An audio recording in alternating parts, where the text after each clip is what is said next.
पितरों को मोक्ष देने वाली, पूर्वजों को पार करने वाली, भगवान की अविरल भक्ति और मुक्ति के साधन को निश्चित करने वाली,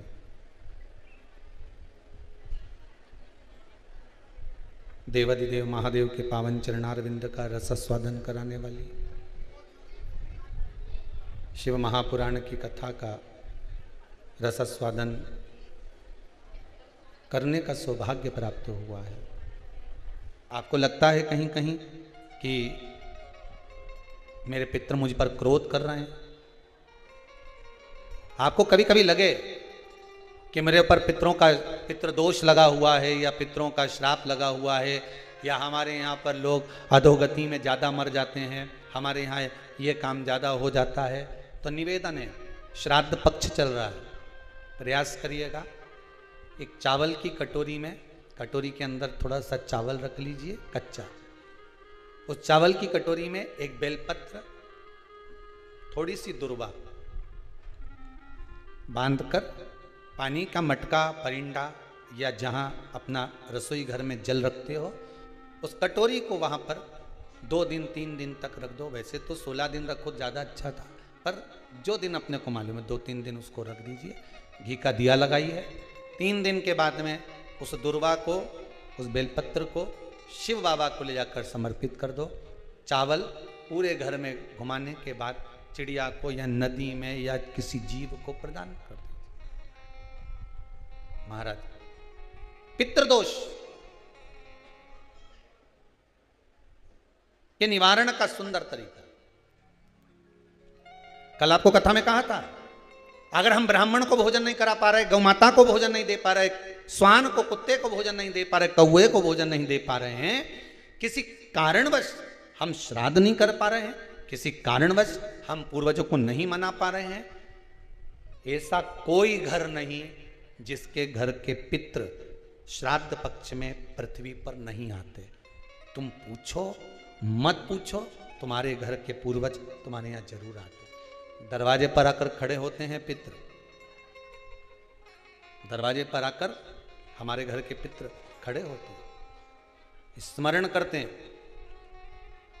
कि हमको यहां से कुछ भाग प्राप्त होगा, कुछ मिल जाएगा, कुछ प्राप्ति हो जाएगी। सम्मुख में आकर खड़े होते। एक पहले नैमिषारण्य में कथा सुनाई थी जटा और मठा की, आप लोगों को स्मरण होगा। 2 भाई हैं सगे। जटा की पत्नी बड़ी तेज थी, उसने पूर्वजों का पूरा धन अपने पास में रख लिया। श्राद्ध पक्ष में जटा और मठा की कथा का स्मरण होना चाहिए, पितृदोष से मुक्ति होती है। जटा की पत्नी बड़ी तेज थी, अपने पूर्वजों का धन पूरा रख लिया। एक दिन जटा की पत्नी ने जटा से कहा, मठा की पत्नी बड़ी तेज थी और मठा की पत्नी ने सब कुछ अपने पास में रख लिया। एक दिन मठा की पत्नी ने अपने पति मठा से कहा, सुनो स्वामी, एक काम करो। मठा ने पूछा, क्या? अब तुम्हारे भाई का तो कोई रोल रहा नहीं है, सब कुछ अपने पास आ गया है, क्यों फालतू का खर्चा करते हो, इसको घर में रखते हो, अलग करो। मठा ने आज जटा को बुलाया, जटा सुनो, अब हम तुम्हारे साथ नहीं रहना चाहते, जाओ। मठा ने हटा दिया जटा को, जटा चले गया। जटा ने कहा, भैया कुछ प्रॉपर्टी का हिस्सा तो दो। काय की प्रॉपर्टी? तूने माँ बाप की सेवा करी? भैया सेवा तुम्हें नहीं करी ना, कौन ने करी? 2 भाई का हिस्सा तो होना चाहिए। नहीं दिया, धक्का मार कर निकाल दिया। एक बात अपनी जिंदगी में याद रखना, जमीन और जायदाद दुनिया के लोग, रिश्तेदार आपकी कब्जा कर कर रख सकते हैं, दुनिया के लोग आपका धन चुरा सकते हैं, दुनिया के लोग तुम्हारी दौलत चुरा सकते हैं, पर तुम्हारा भाग्य नहीं चुरा सकते। उस पर विश्वास रखना, उस पर विश्वास रखना, उस पर भरोसा रखना। ले ले जमीन, ले ले तो कितना लेगा, कितनी रजिस्ट्री कराएगा, कितना पैसा इकट्ठा करेगा, कर ले, ले जा। भाग्य ले जा सकता है, किस्मत ले जा सकता है? नहीं। उस पर विश्वास रखना कि ये ले गया ले जान दो, पर तू है ना मेरे साथ। बहुत क्या करेगा ये? रख लिया मठा ने, जटा को नहीं दिया। जटा की पत्नी रोती हुई कहती है स्वामी चलो। छोटा सा झोपड़ा, 2 आम का पेड़ था, एक आम के पेड़ से एक आम का पेड़ पे एक बांस बांधा, उसके दूसरी 2 लकड़ियां लगा के उस आम के बीच में दोनों झोपड़ा बनाकर रहने लगे। पितृपक्ष आ गया, श्राद्ध आ गया। मठा की पत्नी ने बोला सुनो, हमारे रिश्तेदार तो हमारे आना ही छोड़ दिए। रिश्तेदार आना कब छोड़ते हैं? जब तुम्हारे भीतर अहंकार बहुत बढ़ जाता। जरा जरा सी बात में मैंने वो प्रॉपर्टी खरीद ली, मैंने हाथ का ब्रेसलेट खरीद लिया, महाराज छोरा तो इतना कमाए, महाराज तो दुकान ऐसी चले। रिश्तेदार तुम्हारा बखान सुनने थोड़ी ना है, रिश्तेदार तो तुमसे मिलने के लिए आए। दिल से मिलो, ये बखान दूसरी जगह करना। फिर अगर कहीं का बखान कर दे, वही वाली बात आ गई, हमने तो इतना मकान, हमारा ऐसा मकान, चीटी कह दे मेरे तेरे मकान में खूब घूमूने, तू मेरे मकान में घूम के बता। फिर वही वाली बात आ गई कि नहीं? तो घूम के बता दो फिर उस मकान में।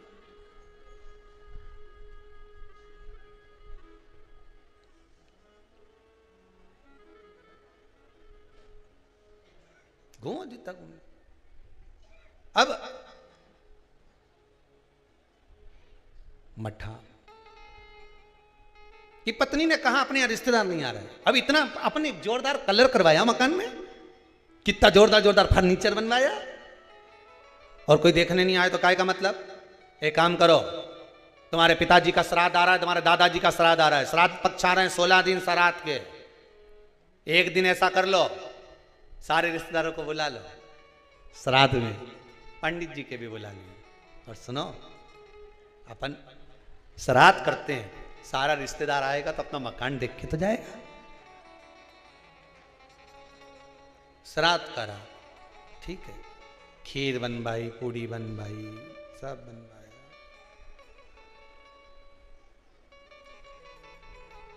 मठा की पत्नी ने करा।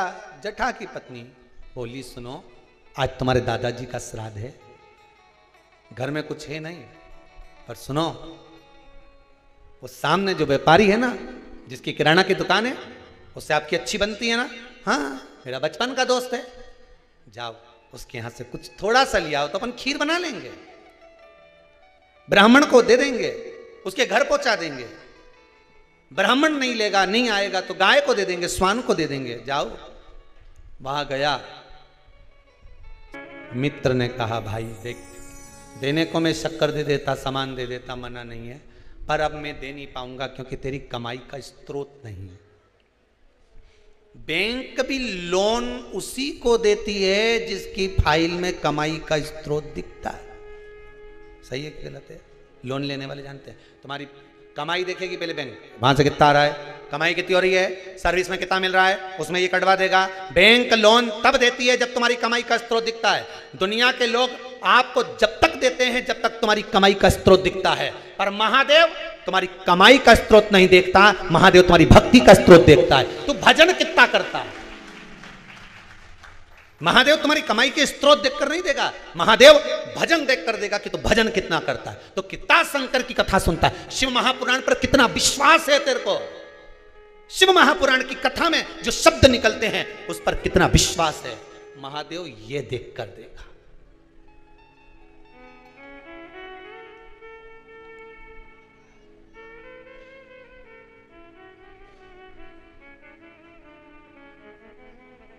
अब विश्वास, मित्र ने मना कर दिया, मैं नहीं दे सकता तुझको, भाई मत दे, पर इतना तो दे दे कि मैं कंडा जलाकर, गोबरी जलाकर, गाय का गोबर जो है सूखा हुआ उसको जलाकर थोड़ी सी घी शक्कर ही छोड़ लो। शक्कर नहीं दूंगा, महंगी है। इतना सा गुड़ दे दिया, इतना सा घी डाल के दे दिया, ले जा। कटोरी में घी और गुड़ लेकर आया। जटा की पत्नी ने कहा लाए कुछ खीर बनाना। खीर नहीं है, ये गुड़ शक्कर है। कोई गुड़ और घी है, कोई बात नहीं, मैं कंडा जलाकर धूप दे दूंगी। अभी घर में पोछा लगा लूँ, झाड़ू लगा लूँ, दरवाजा पे पानी छीट दूँ, थोड़ा सा चौक फोड़ दूँ दरवाजा पे, फूल रख दूँ दरवाजा पे, कर दिया। उधर पितृलोक से पित्र आए। सबसे पहले पित्र जो पुराना घर होता है वहीं जाते हैं। क्योंकि अंतिम संस्कार जिस घर से होता है पितृ सबसे पहले उसी स्थान पर पहुंचते हैं, जो पुराना मकान हो, भले वो किराए का क्यों ना हो, सबसे पहले पितृ वहां पहुंचते हैं। पितृलोक से पितर आए, दरवाजे पर पहुंच गए। जैसे ही सबसे पहले मठा के घर में गए तो क्या जाकर देखा कि वहां तो रिश्तेदार पूरी सब्जी खा रहे हैं। सारे के सारे रिश्तेदार चकाचक भोजन कर रहे, ना तो धूप छूटी, ना गाय का दिया, ना स्वान का दिया, क्योंकि इनको तो श्राद्ध केवल लोगों को दिखाने के लिए करी थी। वहां तो ना तो धूप छूटी, ना गाय का भोजन दिया, ना स्वान का भोजन, ना कौए का भोजन, ना ब्राह्मण भोजन दे दिया। पितृ भूखे, विचार करा क्या करें कि छोटा छोरा रे, हमारा पोता रे छोटा, पर उसके घर में कुछ भी नहीं है, क्या देगा वो। फिर भी चलो भूखे रहेंगे साल भर। पितृ पक्ष में अगर पितरों को भोजन नहीं मिलता, साल भर भूखे रहते हैं। दूसरे पितृ जो खाकर आते हैं, उनकी जो राल टपकती है, उनका जो कफ गिरता है, हमारे पितृ वो चाटते हैं। वो चाटते हैं तो बद्दुआ देते हैं कि मैं तब भरा पूरा छोड़ कर आया था, इतना देकर आया था, कम से कम आज मुझे कंडे पर घी और शक्कर ही छोड़ देते, गुड़ का ही भोग लगा देते, कम से कम मुझे राल चाटने को तो नहीं पड़ता। बद्दुआ देते हैं साल भर, इसलिए घर में सुख नहीं रहता, शांति नहीं रहती, पैसा नहीं टिकता, शुभ कार्य नहीं होता, बड़े दुखी होते हैं पितृ, बड़े दुखी। पितरों ने सोचा एक दरवाजे से नहीं मिला, दूसरे दरवाजे से कुछ खाकर चले जाऊं, ऊपर जाऊंगा तो लोग क्या कहेंगे। जठा के घर गया, पितृ दरवाजे पर पहुंचे, जठा की पत्नी ने कंडा जलाया था, गोबरी जलाई थी, जलाई रखी दरवाजा के पास में, भगवान से प्रार्थना कर कर गुड़ और घी छोड़ दिया, गुड़ घी छोड़ा, पितृ चले। 16 दिन तक पितृ पृथ्वी पर भ्रमण करते हैं। 16वें दिन पितरों के देवता आर्यमा कौए पर बैठ कर आते हैं। अमावस्या के दिन प्रदोष काल में शाम के समय आते हैं, पितरों को वापस बिठाते हैं, पितृलोक ले जाते हैं। जितने संसार के पितृ हैं सब अमावस्या के दिन शाम के समय पितृलोक जाते हैं। इंतजार कर रहे थे पितृ, आर्यमा आए, पितरों के देवता आर्यमा स्वामी आए, कौए पर बैठ कर आए और हमें लेकर जाए। सारे पितरों से आर्यमा स्वामी ने कहा, जाओ तुमने 16 दिन भोजन करा है, आप जाकर घाट पर पानी पी लो, कोई नदी, कोई तालाब, कोई सरोवर, कोई कुंड, कहीं जाकर शाम के समय पानी पीने के लिए पितर जाने लगे। पितर जब पानी पिए, पानी पीते से पितरों ने सोचा एक दरवाजे से भोजन नहीं मिला, उसके यहां भोजन मिला जिसके यहां कुछ भी नहीं था। पितरों ने विचार करा, आर्यमा स्वामी को आने में देरी है, आज अमावस्या है, घर के लोग दीप लगाएं, उससे पहले एक बार उसके घर हो जाऊं जिस घर से दीपक आ रहा है, घाट पे लगने के लिए, नदी के तट पर, तालाब पर, सरोवर, कुएं पर दिया लगने शाम को आएगा, उससे पहले मैं उसके घर हो जाऊं। और पितर घर पर जाकर क्या देखे, बच्चे भूखे थे, माँ से भोजन मांग रहे थे, माँ 5 दिन से अन्न नहीं खाया, दे देना माँ। माँ कहती है नहीं है। माँ फिर कंडा जलाकर तूने ये घी और गुड़ कहाँ से ला कर दिया? बेटा पितरों के लिए लाई थी, मांग कर लाई थी, तुम्हारे लिए नहीं है। एक काम करो, मैंने हंडी रख दी है, एक बर्तन रख दिया, भगोनी रख दी, उसको प्लेट से ढक दिया, उसमें भोजन रखा है, मैं 2 दिन बाद दे दूंगी। बेटों ने जाकर देखा तो उसमें भोजन नहीं था। माँ तू रोज तो वो भगोना दिखाती है, पात्र दिखाती है और कहती है भोजन मिलेगा। 3 दिन हो गए माँ, 5 दिन हो गए, नहीं मिला माँ, और 2 दिन का बोलती है। कोई बात नहीं। पितर वापिस आए, दरवाजे से लौटकर वापिस घाट पर आए, घर का बेटा दिया जलाने के लिए आया नदी के तट पर। पितर आचमन कर रहे थे पानी का। शाम के समय पर आर्यमा स्वामी ने पूछा, बोलो पितरों, तुम्हारे भोजन करने के बाद किसके घर में क्या देना है बता दीजिए। आर्यमा स्वामी ने पूछा तो पितर कहते हैं, जठा के घर में खाने के लिए नहीं है, उसको वर दे दो, दूध नहाए पूते फले, खूब उन्नति करे, वर प्रदान कर दो। जठा के घर में दूध नहाए पूते फले। जैसे ही बेटे ने दिया जलाया घाट पर, वहां पर खुशियों का दीप जल गया, आनंद का दीप जल गया, सारा सुख जठा के घर में पहुंच गया। मठा धीरे धीरे तिल तिल तिल तिल घटने लगा, जठा तिल तिल बढ़ने लगा। ये पितरों की कृपा होती है। मेरा सबसे निवेदन है, अमावस्या के दिन शाम के समय प्रदोष काल में नदी के तट पर जाओ, कुएं के तट पर जाओ, बावड़ी पर, तालाब पर, कहीं पर भी जाकर दिया जरूर जलाओ। नदी तालाब बावड़ी नहीं हो तो पीपल के पेड़ के नीचे, बेलपत्री के पेड़ के नीचे या बट के पेड़ के नीचे जलाओ।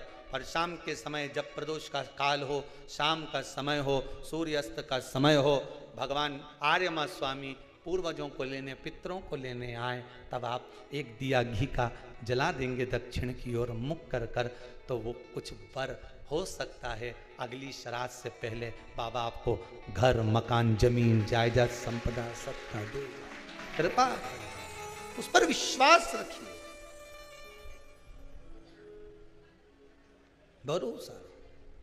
जटा और मठा की कथा कहती है, आप दिल से, मन से नहीं है ना कुछ देने के लिए, आप ब्राह्मण को भोजन कराने का भी नहीं है, आप गाय को नहीं दे सकते, कम से कम शाम को दिया तो लगा सकते हो, थोड़ा सा कंडा जलाकर घी शक्कर तो छोड़ सकते हो, थोड़ा सा भोग लगा सकते हो। श्राद्ध पक्ष में किया गया दान, श्राद्ध पक्ष में किया गया पुण्य, ये हजारों लोग जो लगे हुए हैं आजीवन भोजन भंडारे के सदस्य बन रहे हैं, श्राद्ध पक्ष में 1 रुपया भी अगर आप दान कर रहे हो, पुण्य कर रहे हो, सत्कर्म कर रहे हो, आपके द्वारा दिया गया धन अगर ब्राह्मण भोजन कर रहे हैं, भंडारे में लग रहा है, गौ माता में लग रहा, मंदिर में लग रहा है, जीवन की सार्थकता है तुम्हारी कि बाबा तुम पर कृपा करा हुआ है। ये उसकी उदारता, उसकी करो। नहीं कुछ आपके पास में, थोड़ा करो पर करो जरूर, थोड़ा करो जरूर। आपके भी जीवन में शंकर एक मौका ये कुबेर भंडारी अवश्य देगा कि आप भी शिव महापुराण की कथा करेंगे।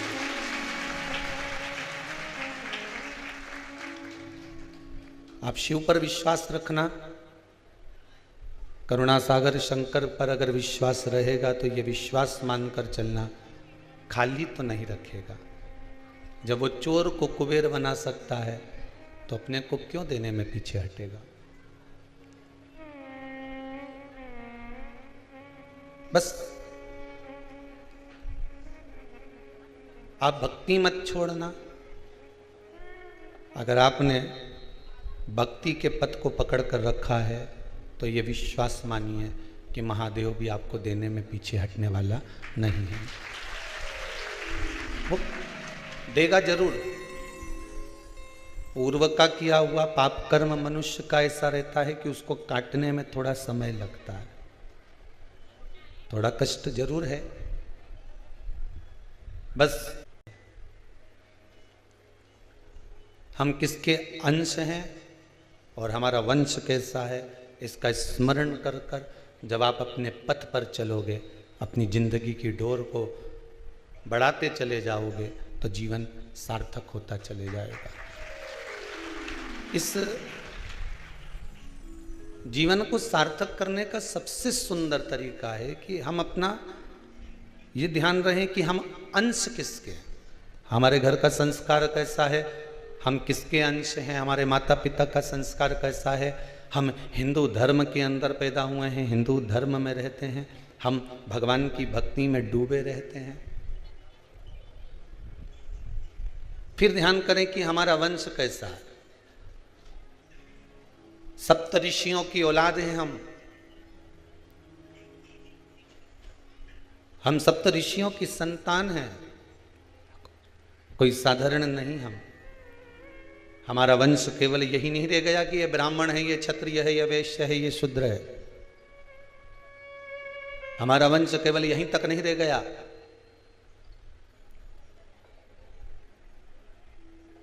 हम सप्तऋषियों की संतान हैं। ये वर्ण का विभाजन तो हमने करा है, हम ब्राह्मण हैं, हम क्षत्रिय हैं, हम वैश्य हैं, हम शूद्र हैं, पर उस परमात्मा ने कभी विभाजन नहीं करा। उसने तो निर्माण करा तो यही भाव रखकर करा कि तुझे मैंने अच्छा बनाकर भेजा है, भगवान की भक्ति दी है और तू उस भक्ति के बल पर परमात्मा का स्मरण कर। वेद व्यास जी ने ये 24,000 श्लोक की शिव महापुराण की जो कथा दी है, ये हमारे कल्याण के लिए दी। वेद व्यास जी को कोई फर्क नहीं पड़ता, नहीं लिखते, वो तो अपनी माला जप लेते, स्मरण कर लेते, नेत्र बंद करके बैठ जाते, भगवान की भक्ति में डूब जाते और अपना कल्याण खुद कर लेते। करते कि नहीं करते, पर उन्होंने इस शिव महापुराण को 24,000 श्लोक को क्यों लिखा? दुनिया भर के उपाय इस शिव महापुराण में क्यों लिख दिए? महाभारत में तो कोई एक भी उपाय नहीं लिखा उन्होंने, भागवत जी में कोई उपाय नहीं लिखा उन्होंने, रामचरितमानस में किसी ने उपाय नहीं लिखा, सारे पुराणों में कोई उपाय नहीं लिखा, पर शिव महापुराण में 24,000 श्लोक में शंकर जी की पूजन का एक एक उपाय, एक एक महत्व लिख दिया कि इसको करने से ये लाभ होगा, इसके करने से ये लाभ होगा, इसके करने से ये लाभ होगा। क्यों? वेद व्यास जी से कोई पूछे कि तुमने सारी पुराण में ये उपाय नहीं लिखे, पर शिव महापुराण में इतने सारे उपाय क्यों लिख दिए? तो वेद व्यास जी कहेंगे कि जो घर का बाप होता है ना, वो अपनी औलाद को दुखी नहीं देख सकता, ये मेरी संतान है, ये दुखी ना रहे, इसलिए मैंने सारे उपाय, जैसे वसीयत लिखते हैं ना, डोकरा डोकरी लिखे कि नहीं लिखे? ये बूढ़ा बूढ़ा लोग, बुजुर्ग लोग जब मरने से पहले वसीयत लिखे हैं, बड़ा छोरा के ये 2 कमरा दिया कबेलू वाला, छोटा छोरा के इधर का 2 कमरा दिया, लिख दे वकील साहब, और मंझला छोरा के पीछे का बाड़ा दिया, लिख दो, और हमारी दोनों छोरियों के आधा आधा बीघा जमीन दी, लिखो। लिखा कि नहीं लिखा? तो घर के बुजुर्ग ने क्यों वसीयत लिखी? उसको मालूम था कि जब मैं मर जाऊंगा मेरे प्राण छूट जाएंगे, तब इनको ये वसीयत मिलेगी, तो ये लड़ेंगे नहीं, झगड़ेंगे नहीं, अपनी अपनी जगह पे जाकर बैठ जाएंगे, और अपनी जगह पर जाकर बैठ गए तो ये किसी से नहीं झगड़कर अपने काम में लग जाएंगे, तो आगे चलकर तरक्की कर जाएंगे। नहीं तो प्रॉपर्टी का झगड़ा में अगर पड़ गए तो वो महाभारत देख लो। इसलिए बुजुर्ग लोगों ने अपनी अपनी वसीयत बना दी, उनने लिख दिया इधर का 2 कमरा इसका, इसकी जमीन ये, इसका भाड़ा ये, इसकी जमीन ये, उनने लिख के दे दिया कि ये आगे झगड़ा ना हो और इनकी जिंदगी संवर जाए। उसी तरह वेद व्यास जी ने भी शिव महापुराण में सारे टोट के लिख दिए कि यहां वहां मत जाना, झगड़ा मत करना, इधर उधर मत पड़ जाना, शंकर के चरणों में जाकर बैठ जाना, तेरी वसीयत यही है। बस इसको तूने एक बार अच्छे से पढ़ लेना, इस वसीयत को अगर तूने एक बार से पढ़ ली, इस शिव महापुराण को एक बार अच्छे से सुन ली, तो ये पक्का है कि किसी में झगड़ा करने नहीं जाएगा, और तू अपना है और अपना ही रह जाएगा, अपनी मस्ती में। कौन कहता है कि तुम ये करो ने वो करो? तुम तो शंकर ने जो कहा, वेद व्यास जी ने जो वर्णन करा, तुम तो वो उपाय करो, और करने वालों ने करा। ये लिख के आया 7 मई की शादी थी, हाँ हमें तो बुलाया ही नहीं। 25 अप्रैल को कोरोना हो गया, ओ राम,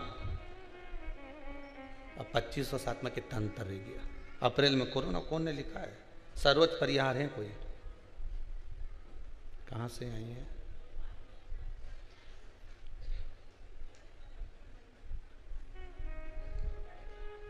कहां से है सर्वोच्च परिहार? कहां बैठी है? अच्छा आप ही हो, माइक दीजिए जरा इनको।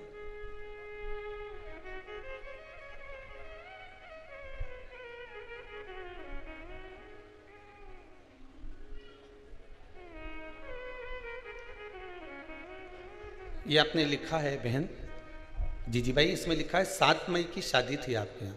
जी बोलिए। जी गुरु जी, प्रणाम। कहाँ से आए हो आप? गुरु जी मैं जोधपुर से आई हूँ। जोधपुर से, माइक पास में लो। मेरे छोटे बहन के हस्बैंड को 25 अप्रैल को कोरोना हो गया, और 7 मई की उनकी बेटी की शादी थी। माइक पास में लो, माइक। और बड़े भैया की बड़े भैया को भी हुआ, और छोटे जवाई को भी हुआ। 7 मई की शादी थी। मम्मी रो रो के परेशान हो गई कि मायरा भी बढ़ना है, और हथले में कौन करेगा, कन्यादान में कौन बैठेगा। मम्मी खूब रोई, और फिर मम्मी को मैंने रुद्राक्ष दिया। मैं रुद्राक्ष अभिषेक में आई थी। पहले आए हुए आप यहाँ? जी सर, जी। मम्मी को रुद्राक्ष दिया। मम्मी खूब रो रो के रुद्राक्ष लिया हाथ में, और बोला कि मेरे दोनों बेटे और जमाई सही होने चाहिए। दोनों 5 मई को बिल्कुल नॉर्मल रिपोर्ट आई, और मायरा भरा और कन्यादान। शादी अच्छी हो गई, बाबा कृपा। मम्मी की चल नहीं सकती है, मेरी मम्मी चल नहीं सकती, घुटनों में दर्द है। मेरे को किराया दिया आने जाने का, मैं मेरी ननंद भाई को लेके आई हूँ। अरे वाह वाह वाह, मम्मी किराया देकर लेकर आई, वाह वाह, बहुत बढ़िया। आज ही आई हूँ गुरु जी, मैं आज ही आई हूँ, और यहाँ अभी आई हूँ। 2 दिन की कथा सुनूंगी, और मम्मी ने किराया दिया कि आ और जाने का दोनों का। वाह वाह, मैं ऐसी माता को नमन करता हूँ जिन्होंने आपको कुबेरेश्वर धाम भेजा। बैठी बैठी। एक कोई ने लिखा है, हम फतेहपुर से आए, भगवान ने हमारी सारी मनोकामना पूरी कर दी। कहाँ है फतेहपुर वाले? आप ही आए, माइक दो जरा इनको। महाराज जी श्री शिवाय नमस्तुभ्यम। हम बहुत सुंदर, श्री शिवाय नमस्तुभ्यम। कहाँ से आए आप? हम फतेहपुर शेखावाटी सीकर से आ गए महाराज जी। जी। और अभी तक मैंने जो मांगा है उसने सुनी है, और अब भी जो मांगना है वो आगे सुनेगा, मुझे विश्वास। जय हो। बस इतना ही विश्वास चाहिए बहन। बैठी, बहुत बढ़िया। यही विश्वास मेरे शंकर के प्रति बस आपके जीवन में बना रहे, और बाबा आपको देता रहे। एक बात पहले कही थी आपने सुनी होगी टीवी चैनल के माध्यम से, घड़ी बेकार हो जाए तो इसको कपड़े की दुकान पे ठीक नहीं करा सकते। करा सकते हो क्या? नहीं। घड़ी बेकार हो जाए तो इसको किराना की दुकान पर ठीक नहीं करा सकते। घड़ी बेकार हो जाए तो इसको किसी अन्य जगह पर, गाड़ी की दुकान पर या किराना की दुकान पर या चाय की दुकान पर ठीक नहीं करा सकते।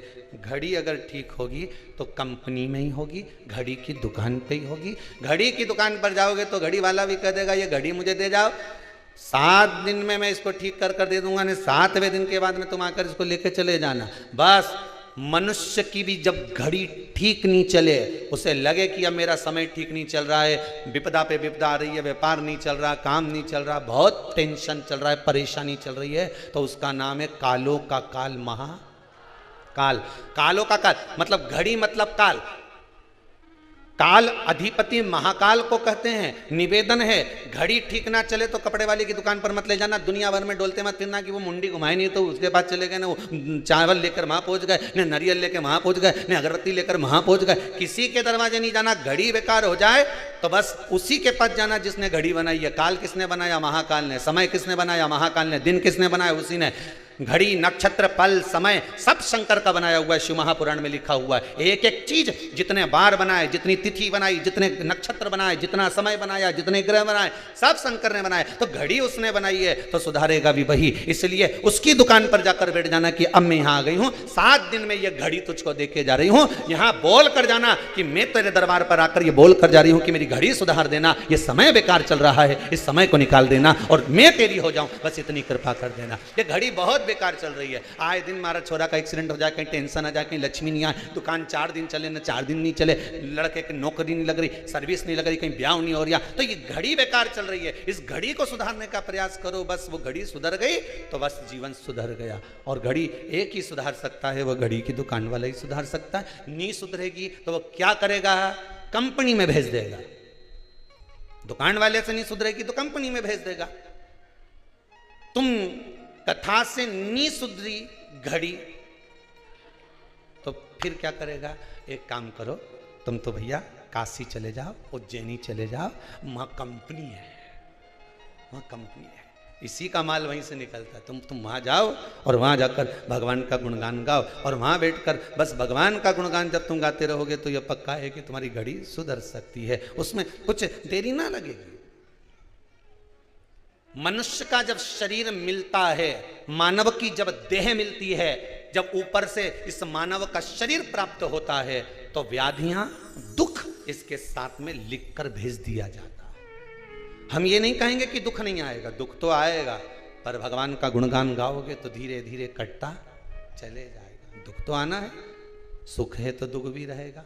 व्याधियां तो जब हम पैदा हुए उस समय से भगवान ने लिख कर भेज दी कि शरीर में ये व्याधियां रहेंगी। कभी घुटना दुखेगा, कभी सिर दुखेगा, कभी हाथ पैर दुखेगा, कभी मुंडा दुखेगा, कभी आंख से दुखेगा, कुछ ना कुछ तो तकलीफ रहेगी।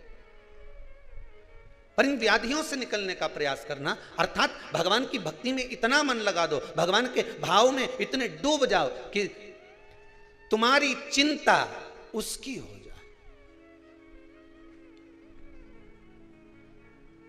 तुम्हारी चिंता उसकी हो जाए। ये संसार सब त्याग। जब हिरण्याक्ष चला गया, अंधकासुर मर गया, तब हिरण्यकशिपु तप करने गया और वर मांगा, ना नीचे मरूं, ना ऊपर मरूं, ना अंदर मरूं, ना बाहर मरूं, ना अस्त्र से मरूं, ना शस्त्र से मरूं, ना दिन में मरूं, ना रात में मरूं, ना नर से मरूं, ना पशु से मरूं, और ना ही 12 महीना में मरूं। भगवान विष्णु ने, ब्रह्मदेव ने भी कह दिया तथास्तु, मत मर। कई बात नहीं। अच्छा, मरने वाला ज्यादा सुखी कि नहीं मरने वाला ज्यादा सुखी? बोलो जरा, है? मरने वाला ज्यादा सुखी ना, कि एक अवस्था आई चले गए। अब जो नी मरने वाला है वो के पूछे बापड़ा की खाल ऐसी झुल्ली झुल्ली हो जाए, लटकन लगे, आंख से दिखे नहीं, हागड़ा हो, जितना शरीर का मांस सब सूखी गया, पलंग पे ऐसी बैठी रहे जैसे उल्लू बैठे सुतरा, शरीर का 100 साल हो गए, हमारी अम्मा अभी तक है, खा रही है? बिल्कुल, रोटी भी खाए ना, हमारा प्राण भी खाए।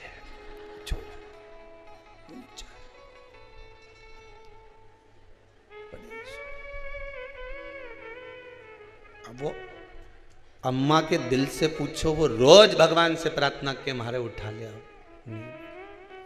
अब नहीं रहना चाहते, उठा ले मेरे को। भगवान के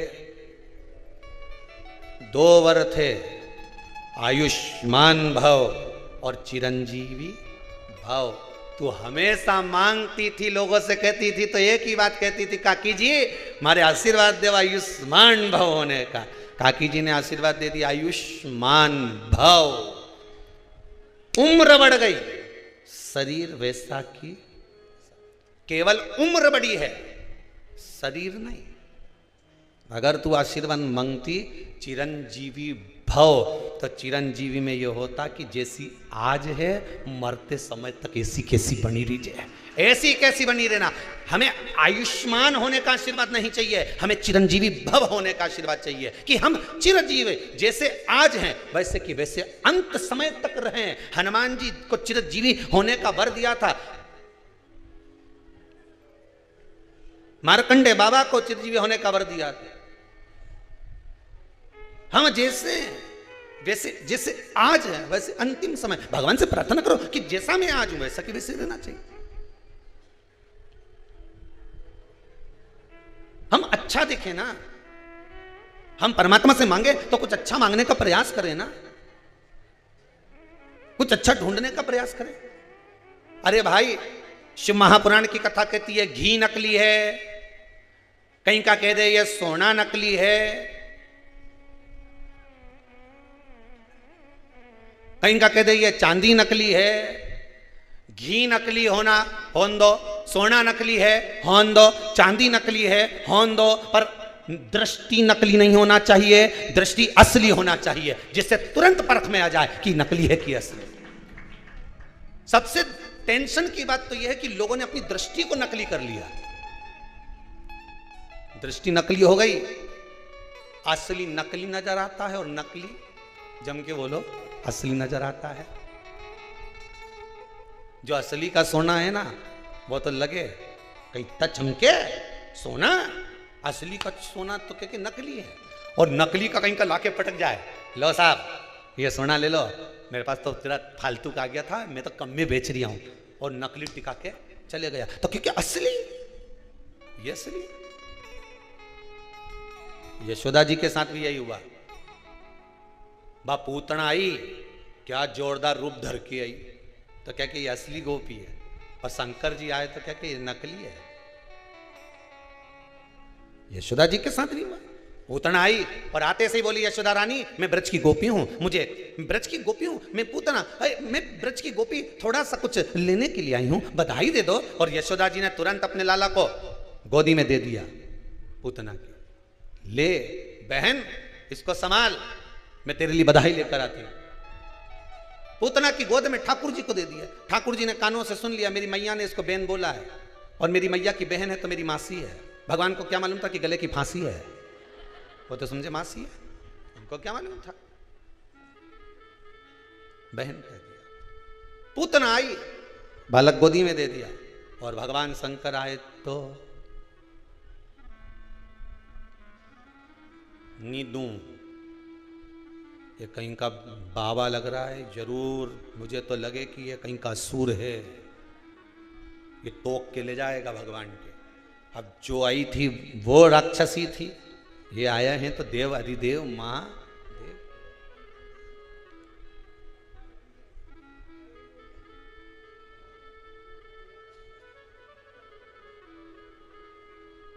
आवाज लगाएगा गली गली में जाकर भगवान के चौक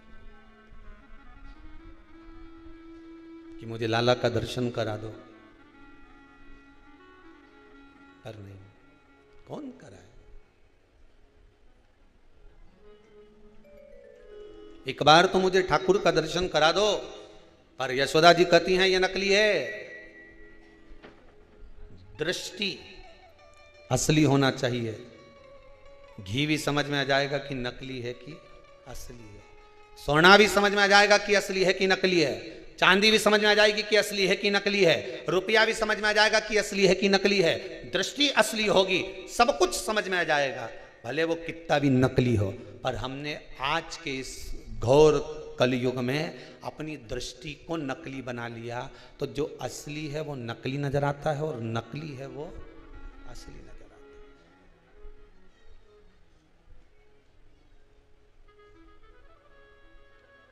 कितना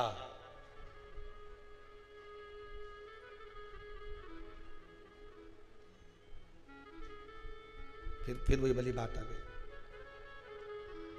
बड़ के पेड़ के नीचे एक भेरू जी का ओटला,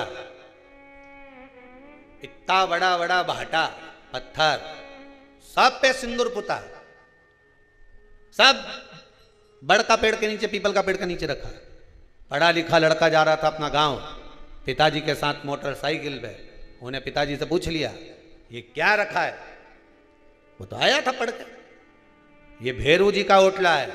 अच्छा, तो इतना सारा भाटा रखा, इतना सारा पत्थर रखा, सफेद सिंदूर पुता है, इसमें असली भेरू कौन सा है? तो पढ़ा लिखा छोरा ने जब पिताजी से प्रश्न किया, पिताजी कुछ बोल नहीं पाए, मुझे नहीं मालूम, तो थारा दादाजी से पूछना। गांव गया, दादाजी के प्रणाम किया, मन में प्रश्न था, पूछ लिया इस ओटले पर इतना सारा भेरू रखा है, सब पे सिंदूर पुता है, इसमें असली भेरू कौन सा है? तो कि हमारा जमाना में 90 साल पहले बीच में जो इतना बड़ा भाटा धरी है नहीं, बस उसी पे लोग सिंदूर पोतते थे, उसी के माला पिनाते थे, उसी के चूरमा का भोग लगाते थे। और ये बाकी का इतना सारा भाटा रखा है, सब पे सिंदूर पोता है, तो कि लोग साथ में रुमाल नहीं लाते थे, सिंदूर पोतने के बाद एक भाटा उठाए नहीं तो पोंछ के पटक जाते थे, फिर एक भाटा उठाया ना पोंछ के पटक गए, फिर भाटा उठाया ना पोंछ के पटक गए। इतना भेरू इकट्ठा हो गया कि असली भेरू तो बेचारा बीच में रह जाए, सब पुता हुआ उन पे पोत पोत के चले जाए। अब असली कहीं छुपा है और नकली नकली इकट्ठा हो गया, ढेर नकली। असली गुरु को पहचानना मुश्किल हो रहा है कि असली गुरु है कैसा। अरे असली गुरु कौन सा होगा? हम तो इतना ढेर पड़ा हुआ है गुरुओं का, इतना ढेर कि जहां देखो गुरुजी एक ही बात के, गुरु फिरे बाजार में हमसे दीक्षा ले, नरक पढ़ो चाहे स्वर्ग जाओ, पर लिफाफा हमी को दो, माल हमी को दो। तुम नरक जाओ स्वर्ग जाओ, गुरु के कोई मतलब नहीं पड़ रहा, वो तो केवल इतना के कि माल दो, बस उन्हें खत्म काम करो। मतलब नकली है। असली गुरु की तलाश में जाना, कोई सतगुरु की तलाश में जाना, कोई रामकृष्ण परमहंस, कोई स्वामी विवेकानंद, कोई जगत गुरु शंकराचार्य जैसे गुरु की शरण में जाना, तो एक ही बात कह देगा, धन तो तू घर रख के आ, भगवान के भजन में लग जा, स्मरण में लग जा, कहीं सुखदेव जी जैसा कहीं मिल जाए सदगुरु, तो वो जीवन को भगवान की भक्ति में लगा देगा। फिर नहीं कहेगा कि तू यहां मत जा। क्यों डोले? भगवान से प्रार्थना करते रहो, निवेदन करते रहो। दूसरों के दुखड़े जो तू हर गया डमरू वाले, तो मेरे दुखड़ों को देखकर क्यों डर गया डमरू वाले। अगर तू दुनिया के लोग ये इतना इतना पर्चा लिख लिख के भेजें और सबके दुखड़े तू हरता है, तो फिर मेरे दुखड़ों को क्यों देखकर डरता है तू? सारी दुनिया के लोग तेरे चरणों में आकर बैठते हैं, सब तेरे से प्रार्थना करते हैं, सब तुझसे निवेदन करते हैं। दुनिया के दुख हर रहा है, तो फिर मेरे क्यों नहीं? उससे निवेदन करना, दिल से करना, क्यों ना देगा? क्यों ना देगा? वो कृपा जरूर करेगा। महाराज शिव पुराण कर रही है, हिरण्यकशिपु ने तप कर कर वर मांग लिया, ना नीचे मरूना, ऊपर मरूना, अंदर मरूना, बाहर मरूना, अस्त्र से मरूना, शस्त्र से मरूना, दिन में मरूना, रात में मरूना, ही नर से ना पशु से ना 12 महीने में मरूं। मृत्यु निश्चितता का भाव रखती है, आना है वो आएगी, तुम तो अपना कर्म किए जाओ, कर्म किए जाओ, आना है जब आए। अपन मृत्यु का भान करें, रोज रोज यही बात सोचकर बैठ जाएं कि मेरे को मरना है, मालूम पड़े रोटी खाना ही छोड़ दिया, मरना है, मैं नहीं खाऊंगी, मरना है। कई लोगों के मन में बड़ा टेंशन है, बहुत चिंता, ये मत खाना, कुछ हो गया तो। कई कई लोग आते हैं, कहते हैं गुरुजी हमने जिंदगी में कभी कुछ नहीं खाया, उसके बाद भी ये कैंसर जैसी बीमारी हो गई।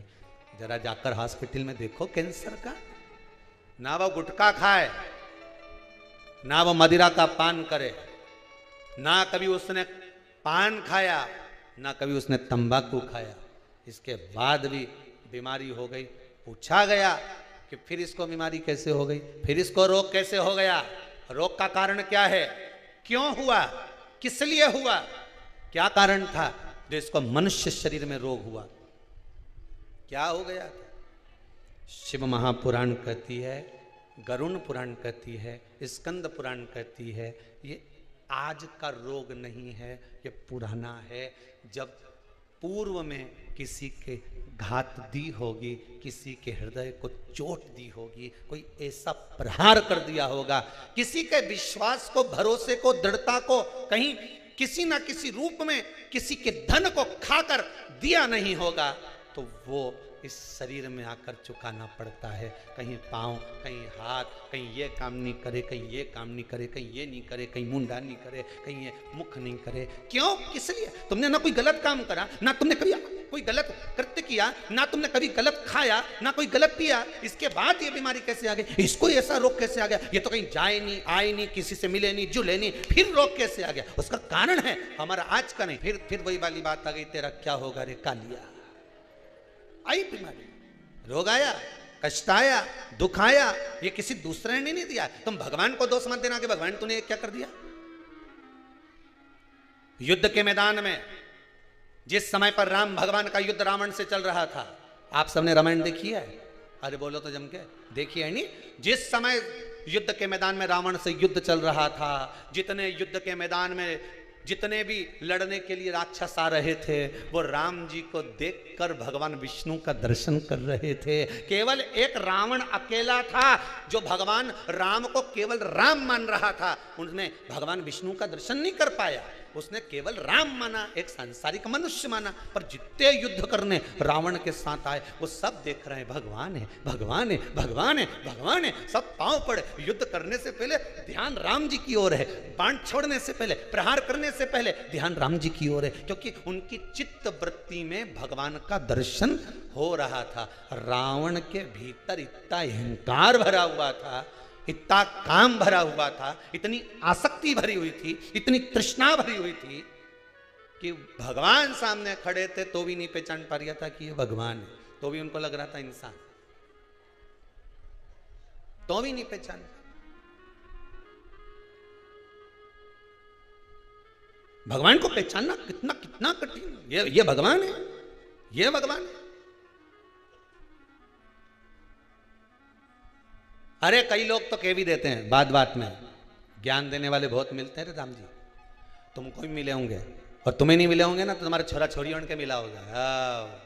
ये हिंदू तो भाई पगला जैसा काम करे, मूर्ति की पूजन करे है?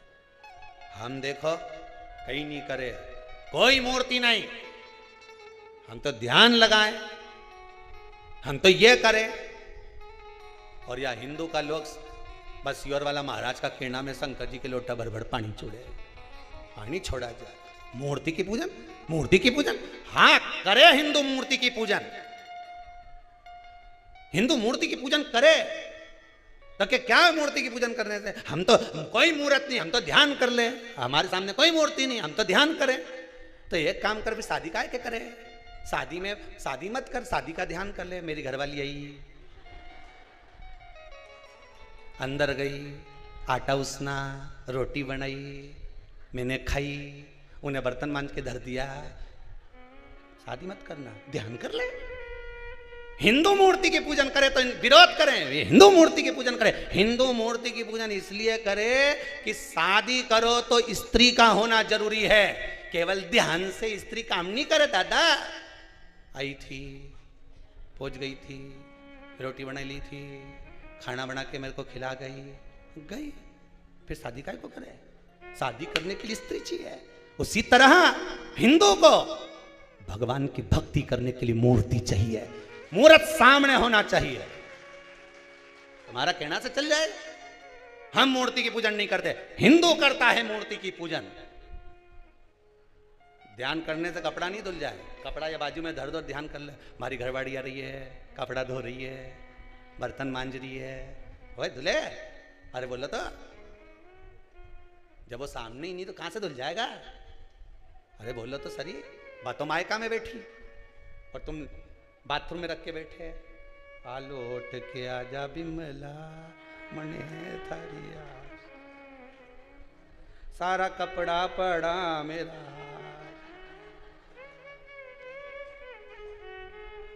कदे धोके तू वापिस जाएगी।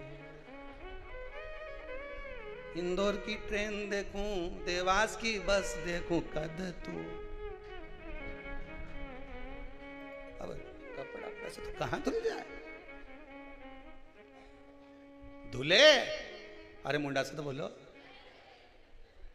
धुले नहीं, वो तो आएगी अटेची धरी, ओका बाद बाथरूम में जईनी से धोई, तब मालूम पड़े कि आ गई और धुल गई।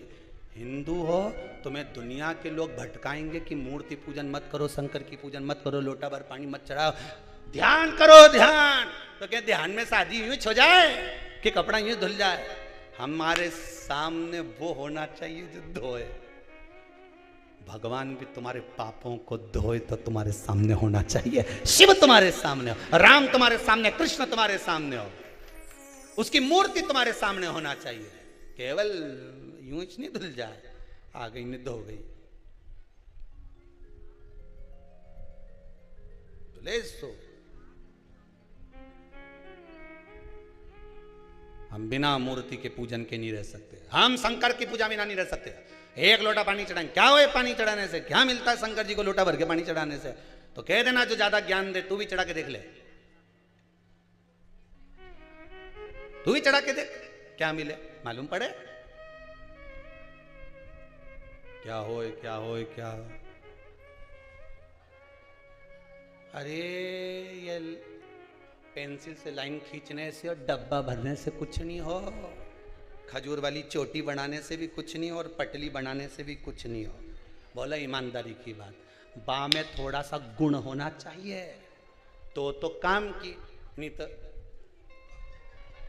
यूं घूमती फिरे से तो क्या काम की, क्या काम की? चना चना कोरा कोरा खाओ, अटकी जाए, मंगवाऊं? अभी कल कोई भगत आया था, चना सेक के लाया है, इतना जोरदार कड़ला कड़ला है कि वो एक को काटने के चक्कर में थोड़ा दम लगाना पड़ता है।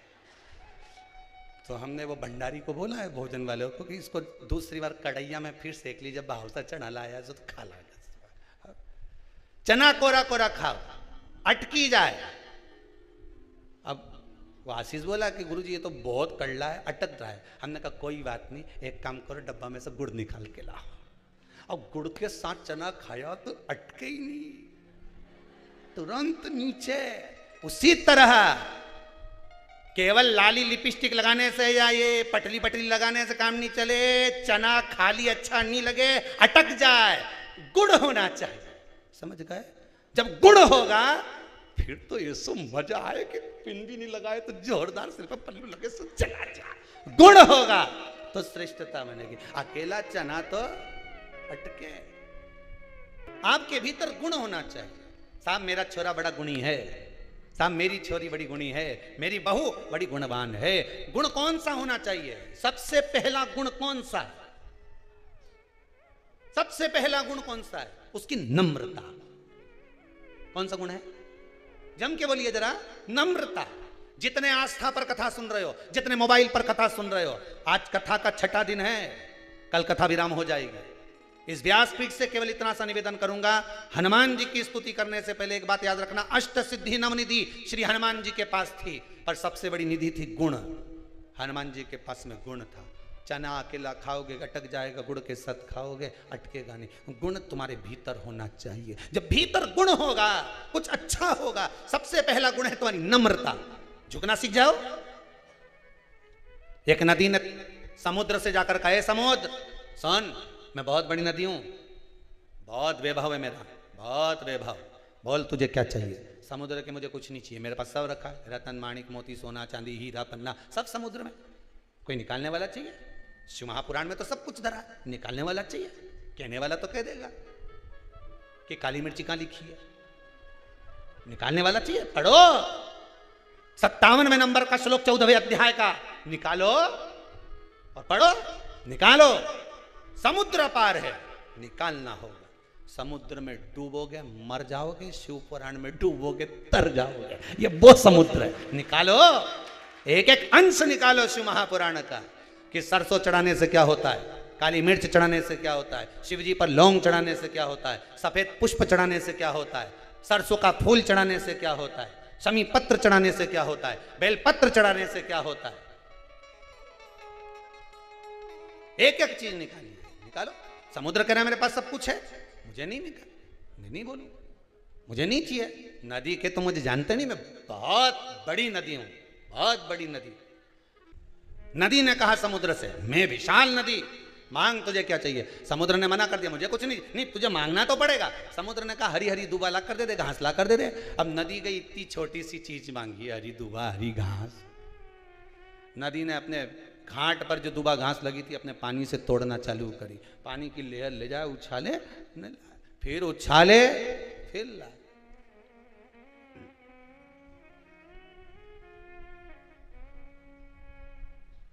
फिर उछाले, फिर ला। अब दूबा नहीं ला पाई, घास नहीं ले पाई। समुद्र ने पूछा नदी ले आई? नदी बोली कि और कुछ मांग ले, मैं ला नहीं सकी। समुद्र ने कहा नदी तुझ में क्या दुनिया के किसी व्यक्ति की सामर्थ्यता नहीं है कि झुकने वाले को उखाड़ दे।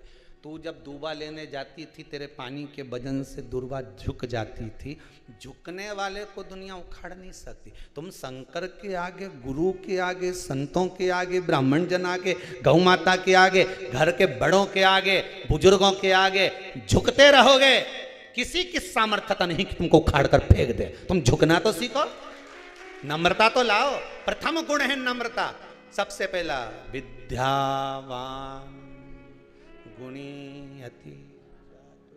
हनुमान जी की सबसे बड़ी गुणता थी, राम जी के सामने पहुंचे तो झुक गए,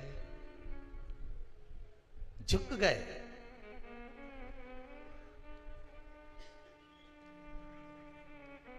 मेरे हनुमान ब्राह्मण का रूप रख कर गए थे सबसे पहले। जब सुग्रीव के दरवाजे पर राम जी पहुंच रहे थे, ब्राह्मण का रूप रख कर गए और राम जी के सामने झुक गए। राम क्षत्रिय है, हनुमान ब्राह्मण बनकर गए। दुनिया के लोगों ने कहा बताओ ब्राह्मण होकर क्षत्रिय के आगे झुक रहा है। नहीं नहीं नहीं नहीं, झुकना गुणवान की निशानी है। जो गुणी होगा, विद्यावान गुणी। अब यहीं देख लो, रावण में कहीं का गुण था? विद्वान था रावण। आज भी लोग कहते हैं बहुत विद्वान था रावण। रावण संहिता में लिखा है रावण बहुत विद्वान था, पर गुणी था? अगर गुणी होता, झुकना सीख जाता, तो राम जी के चरणों में जाते इसी दंडवत कर लेता, प्रणाम कर लेता, साष्टांग कर लेता और झुक कर कहता प्रभु गलती हो गई, क्षमा चाहता हूं, बहुत बड़ी गलती हो गई प्रभु, नाथ मुझे क्षमा कर दो। अगर गुणवान होता तो पूरी लंका को बचा लेता, गुणवान होता पूरे वंश को बचा लेता, गुणवान होता सोने की नगरी को बचा लेता, गुणवान होता तो अपने भाई को लात मार कर नहीं निकालता, गुणवान होता तो अपने बच्चों को बचा लेता, गुणवान होता तो परिवार को नष्ट होते हुए नहीं देख पाता। पर गुण नहीं था नहीं। और यह गलती तुम मत कर जाना रे, जितना लोग कथा सुन रहे हो शिव महापुराण की, यह गलती मत कर जाना। गुणवान व्यक्ति का सबसे पहला लक्षण होता है नम्रता। झुकना सीख जाओ, बस सब कुछ हो गया। ये दांत इतना अकड़े नहीं, सबसे पहले यही गिरे। ये खाऊं खाऊं करे नहीं, ज्यादा अकड़े, ये सबसे पहले यही गिरे। और जीवान कहीं गिरे नहीं। कहीं तुमने सुनी है कि वो की जीवान गिर गई पापड़ी की? कहीं तुमने सुना हो जीवान कहीं गिरी हो तो बता। दांत तो कहीं का भी कहते हैं, उनका सोफा सेट निकली गया, उनका सारा दांत निकल गया, पर जीवान कहीं गिरे नहीं। उसमें नम्रता है, झुकती है, वो नम्र रहती है और झुकना सीख गई वो जीवान। इसलिए बचपन से लेकर मरा तब तक जीवान नहीं गिरी। पर जितना अकड़ता था नहीं ये घोड़िया, खूब अकड़े, खूब पांव अकड़े, खूब दे लात खींच खींच के, एक धुआं नहीं धर के बुढ़ापा में अकड़ता था। टीवी में देख लो कोई सा तेल मिल रहा हो तो मंगवा लो। अब टीवी में दिन भर वह तेल ही बिके, उनके मालूम है खूब अकड़ा है, अब हमारे तेल काम आएगा। टीवी जब जब खोले तो कहीं का ना कहीं का तेल बेचने वाला मिल ही जाए, ऑनलाइन बुलवा लो तेल, गोड़िया मलेगा। ये कमर पीठ खूब अकड़ती थी, तुम क्या जानो ऐसा 4-4 बोरा तो हम पीठ पे तोक के ले जाए, खूब अकड़ा।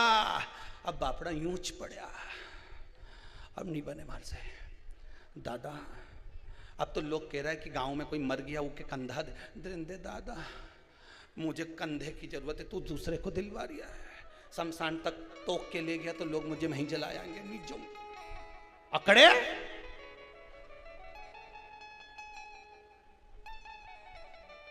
कितना अकड़ोगा?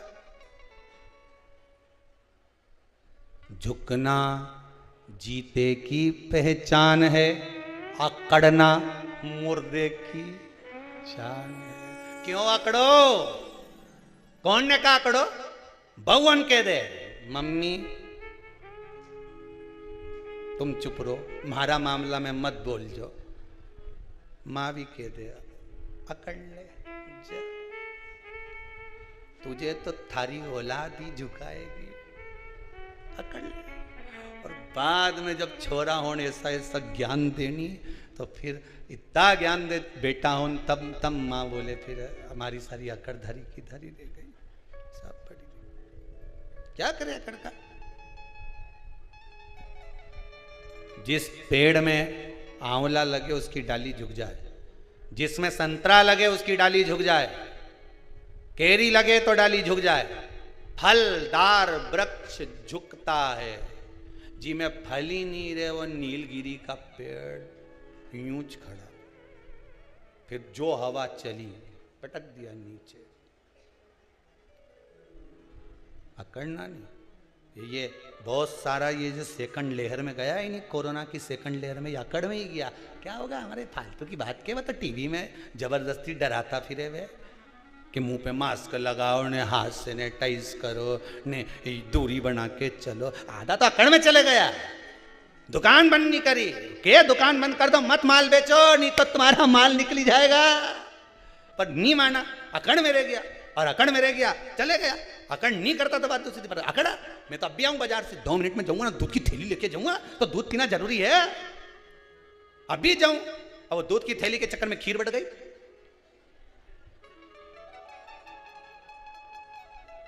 और क्यों किसी और वाला महाराज तो आड़ी तड़ी कथा बात है। आधा अकड़ में चले गया।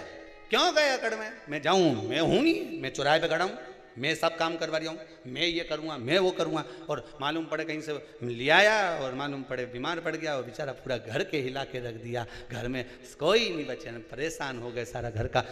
अरे इंसान से तो गया नहीं गया, धन से भी चले गया, पूरा धो दिया। देखो हॉस्पिटल में ने, डॉक्टर में ने, बीमारी में कितना धन लगाए साहब।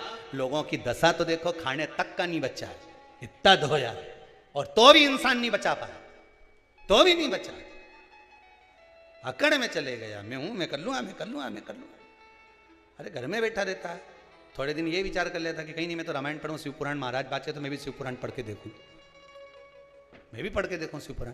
पढ़ लेता है शिव पुराण। हिरण्यकशिपु का भाव, बस गुण होगा तो जीवन का आनंद होगा। हिरण्यकशिपु आया घर पर, देखा धर्म पत्नी नहीं है, कहां गई? इंद्र ले गए, इंद्र के यहाँ गए, पत्नी कहाँ है? नारद जी ले गए। नारद जी ने हिरण्यकशिपु की पत्नी के गर्भ में जो बालक था उसको गुणवान बना दिया था। सबसे पहला भाव दिया था कि झुकना, प्रणाम करना, नमन करना। सबको प्रणाम कर, कुछ नहीं जाएगा प्रणाम करने में, नमन करने में, झुकने में कुछ जाएगा? कुछ नहीं जाए। प्रणाम करके तो देखो।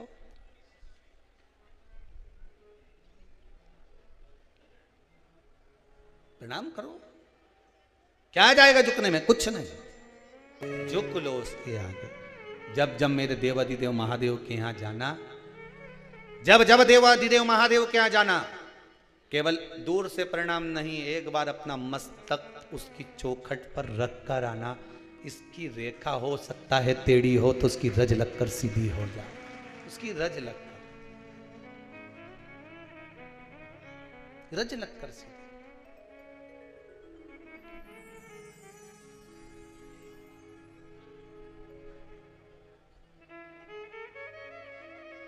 कृपा कर दे। भगवान कृपा ना करता तो आप यहां आते? करुणा करे बिगर नहीं आ सकता कोई। एक बात याद रखिएगा, आस्था चैनल पर जितने कथा सुन रहे हो, जितने मोबाइल पर सुन रहे हो, जितने कुबेरेश्वर धाम में सुन रहे हो, जहां बैठकर कथा सुन रहे हो, बाबा कृपा करा है कुबेर भंडारी, इसलिए आपका मन शिव महापुराण में लगा है, नहीं तो यह मन डोल जाता, तुरंत डोल कर बाहर। बाबा कृपा करा इसलिए मन लगा। कौन लगाए इस मन को? कितनी दूर दूर से लोग आए साहब, कोई यूपी से, कोई गुजरात से, कोई महाराष्ट्र से, कोई ना जाने कहां कहां कहां कहां से चले जाए। सियोर वाला महाराज से मिलना, हम तो मिलते भी नहीं, आपको मालूम है, और यहाँ से कोई बेल भभूति का काम भी नहीं कि कहीं से यहाँ कोई बेल दी किसी ने, दी किसी ने? किसने भभूति दी?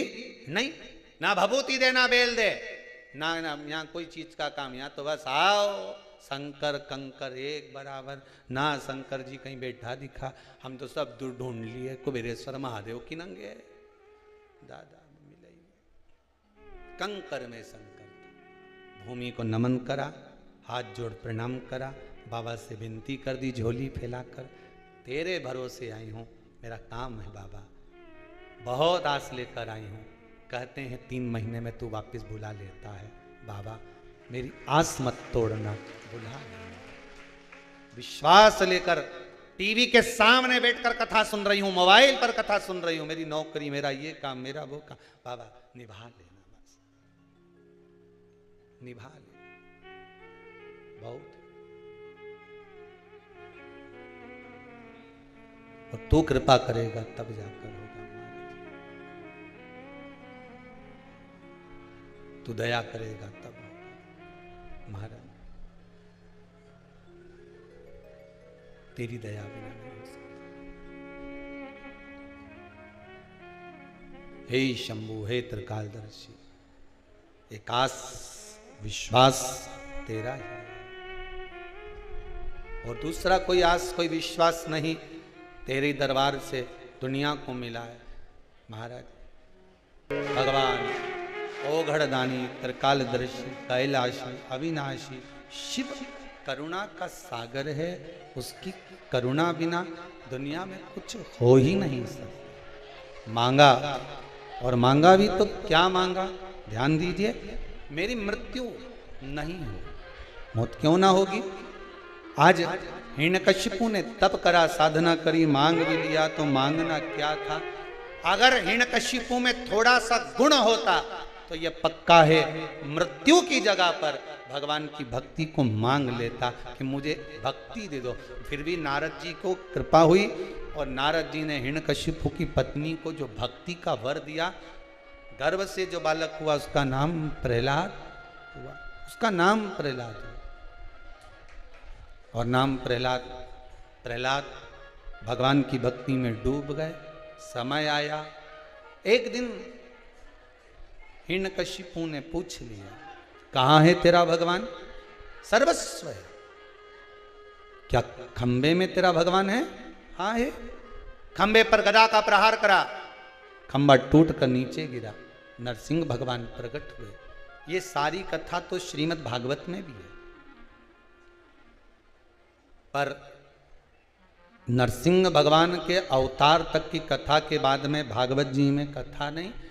यहां वर्णन किया कि नरसिंह भगवान आकर हिरण्यकशिपु को मार दिए, पर क्रोध इतना नरसिंह भगवान का, इतना भगवान सारे देवता हार गए कि इनका क्रोध कैसे समाप्त हो। क्रोध को समाप्त कैसे किया जाए? होता है किसी किसी व्यक्ति के जीवन में क्रोध बहुत होता है। शंकर भगवान श्राद्ध का भोजन करने गए थे। मेरे शंकर जी को बहुत शौक है श्राद्ध का भोजन करने का, बहुत। एक बार अयोध्या घूमने के लिए गए तो राम जी अपने पिताजी का श्राद्ध कर रहे थे। शंकर भगवान ने कहा पार्वती। पार्वती जी बोली बोलो प्रभु, भूख लग रही मेरे को। पार्वती जी बोली तुम कभी भी पृथ्वी घूमने आते तो भूख तो कभी नहीं लगी, आज कहां से लग गई तुमको? शंकर भगवान बोले मुझे तो भूख लग रही, चाहे कुछ भी हो जाए। पार्वती चलो भोजन बना दूं, मैं घर पे खिलाऊंगी कैलाश पे। पार्वती नहीं, मैं तो यहीं खाऊंगा। शंकर भगवान बोले, पार्वती बोली यहाँ कहाँ जाओगे? पार्वती मैंने तेरे हाथ का भोजन तो खूब करा पर श्राद्ध का भोजन नहीं करा।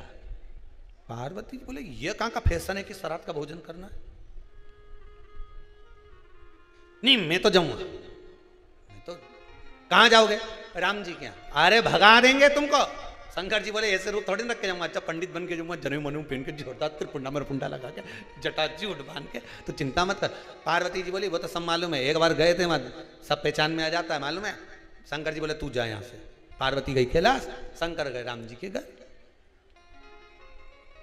शंकर जी ने जाते सी आवाज लगाई, भूख लगी है। इतने में आवाज आई, अरे बैठो बैठो, ब्राह्मण देता है। सारे ब्राह्मणों को बिठा दिया। शंकर जी भी बैठ गए आसन लगा के। शंकर जी ने पूछा बैठ जाऊं? कहाँ बैठूं? कहीं नंग बैठ जाओ। आसन लगा के जो शंकर जी बैठे, चांदी की थाली, सोना का कटोरा, गिलास चांदी का, भोजन आना जो चालू हुआ और जो पंडितों ने खाना चालू करा, सारा बामन होन तो खा खा के उठ गया, पर ये नहीं उठा।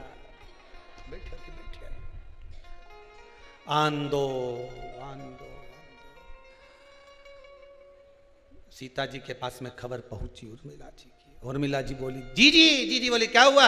अरे सब उड़ गए, सब तो उड़ गए, एक बैठा है। अच्छा तो तूने पानी की नहीं पूछी? भोजन के बाद पानी की पूछे? 4 बार पूछ ली महाराज, पानी लाऊं? तो कभी भोजन ही चलने दो, पानी तो बाद में पी लेंगे। तो क्या पानी कब पियोगा? तो क्या एंड में पियेंगे। तो क्या अभी एंड नहीं हुआ, अभी तो क्या शुरुआत हुई है। आन दो, ले जा ले जा।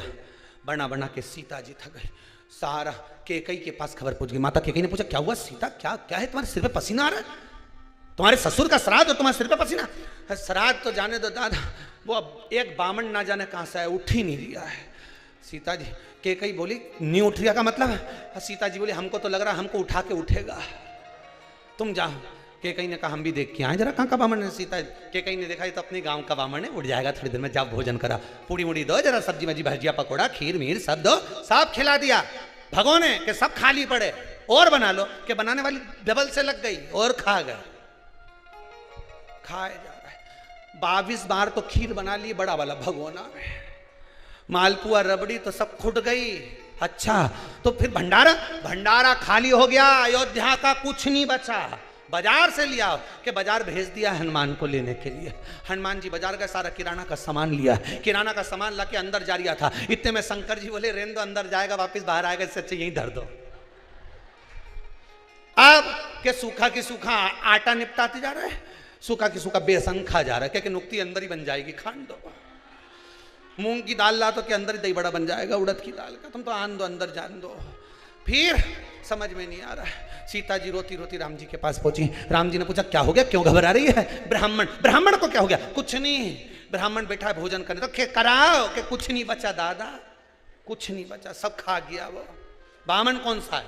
राम जी जो जाकर देखे, देखते सी राम जी ने कहा बारे महादेव गजब कर गया, आज तू आ गया, गजब 16 श्राद्ध का भोजन करने और महादेव। राम जी ने कहा सीता अब तू परोसने मत जाना, अब मत जाना परोसने। सीता जी बोली नहीं जाऊंगी। फिर कौन जाएगा? सीता जी बोली तो चिंता मत कर, अब भी आए। राम जी ने हाथ जोड़ के माता जी को बुलाया, अन्नपूर्णे सदा पूर्णे शंकर प्राण वल्लभे, आ जाओ माता, भेरू भोजन कर ही दिया है। शंकर जी भोजन करने बैठे, आओ जगदम्बा। पार्वती जी बड़ी नथ पहनकर, सिर पर बोर लगाकर, बड़ी बिंदी लगाकर, नैनों में सुरमा, सुंदर बेणी लगाकर, हाथ में गजरा, पांव पैजनिया, सुंदर करधनी पहनकर माता पार्वती जोर पायल की नाद करते हुए आई। शंकर जी तो खाना में बिलियाते, खूब खाने में लगे, इधर उधर तो देखे ही नहीं, खाए जाए खाए जाए, खाना में बिले। और पार्वती जी ने आकर एक लड्डू जो धरा, शंकर जी ने वो लड्डू जो मुंडा में धरा, धरते से समझ में आ गया कि ये तो उसी ने बनाया है।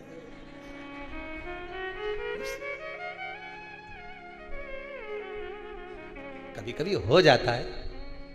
एक पति ऑफिस से आया, कहीं प्रवचन में सुन के आ गया कि पत्नी जो भी बनाए उसकी तारीफ जरूर करना चाहिए।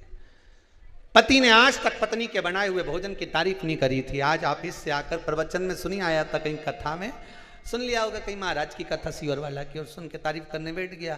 क्या जोरदार पराठा बना, ये सब पराठा जिंदगी में कभी नहीं खाया, क्या जोरदार बनाया है।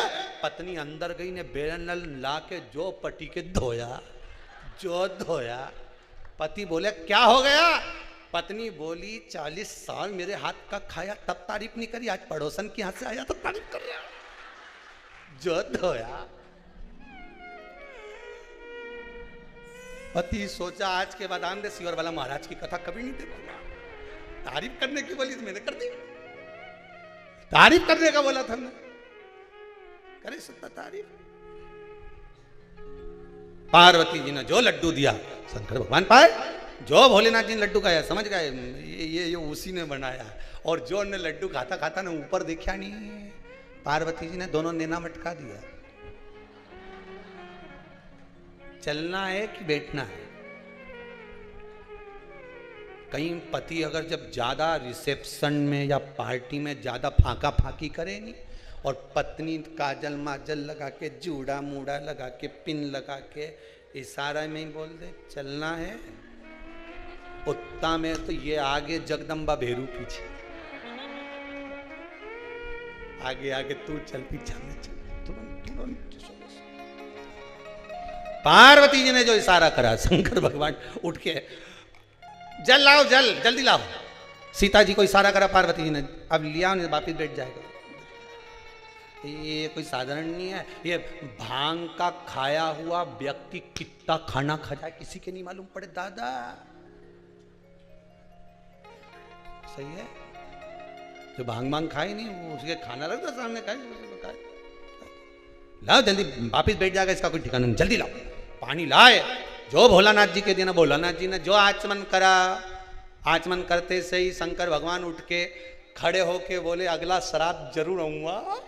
इतने में तो सीता जी बोली रहने दो दादा तुम मत आना, तुम्हारे चक्कर में हमारा श्राद्ध हो जाएगा, अगला श्राद्ध तुम रहने दो, तुम मत आना, तुम मत आ जाना। भगवान शिव ओघड़दानी त्रिकालदर्शी कैलाशी अविनाशी भगवान शंकर का सुंदर स्वरूप क्रोध को शांत करने के लिए भगवान शरम्भ पक्षी का रूप रखकर नरसिंह भगवान को ले जाकर अलकनंदा नदी में ले जाकर डाल दिया। भगवान शिव का नाम श्रम्भेश्वर महादेव पड़ गया। क्या नाम पड़ा? श्रम्भेश्वर। बोल श्रम्भेश्वर महादेव की। भगवान शिव का नाम श्रम्भेश्वर महादेव। भगवान ओघड़दानी त्रिकालदर्शी कैलाशी अविनाशी शिव विराजे।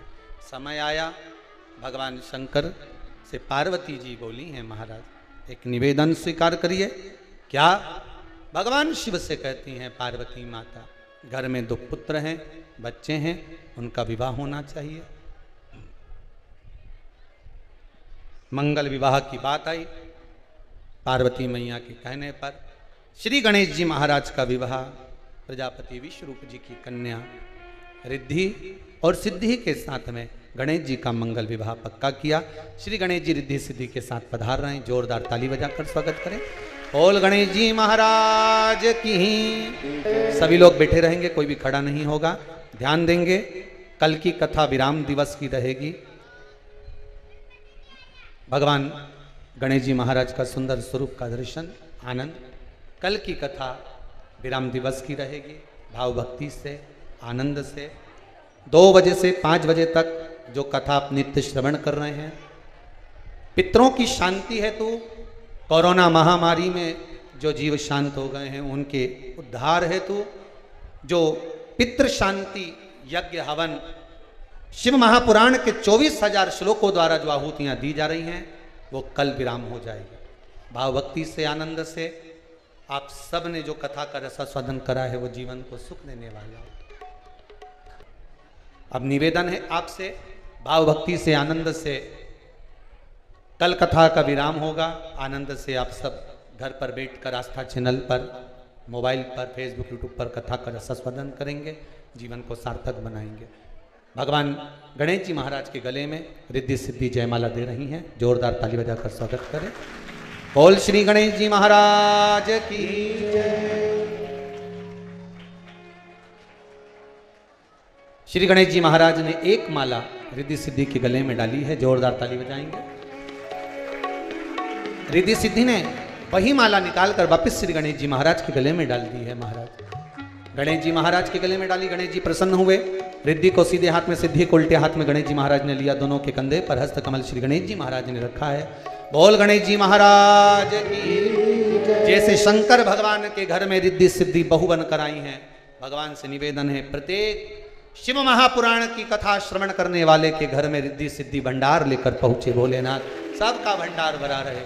जिस कामना से लोग शिव महापुराण की कथा को धारण कर रहे हैं, भगवान उनकी मनोकामना पूर्ण करे।